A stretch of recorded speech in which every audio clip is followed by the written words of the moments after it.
നമുക്കൊരു രസം ഉണ്ടാക്കിയാലോ? അപ്പൊ ദേ പച്ചമുളക്, കരിവേപ്പില, ജീരകം, കുരുമുളക്, ചുമന്നുള്ളി, വെളുത്തുള്ളി, തക്കാളി, പിന്നെ പുളിയുണ്ട് കേട്ടോ. അപ്പൊ പുളി ആവശ്യത്തിന് നമ്മൾക്ക് അങ്ങോട്ട് കുതുക്കാനിടാം. കുറച്ച് അവിടെ ഇരുന്ന് അങ്ങോട്ട് കുതിരട്ടെ. അപ്പൊ ആ ടൈമിൽ തക്കാളി മാത്രം കൊണ്ട് മാറ്റി വെച്ചിട്ട് ബാക്കിയെല്ലാം കൂടെ മിക്സിക്കകത്തിട്ട് ഒരടി അടിച്ചങ്ങോട്ട് എടുക്കുക. എന്നിട്ട് ദേ പുളിവെള്ളം ഒരു വലിയ പാത്രത്തിലോട്ട് അങ്ങോട്ട് മാറ്റുക.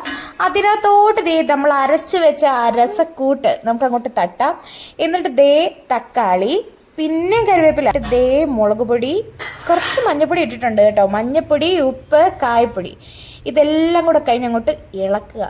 ഇളക്കി കഴിഞ്ഞപ്പോഴാണ് ഓർത്തത് മല്ലിപ്പൊടി, ഇവനെ ഞാൻ മറന്നുപോയി, മറക്കരുത് കേട്ടോ. അപ്പം മല്ലിപ്പൊടി അങ്ങോട്ട് തട്ടുക.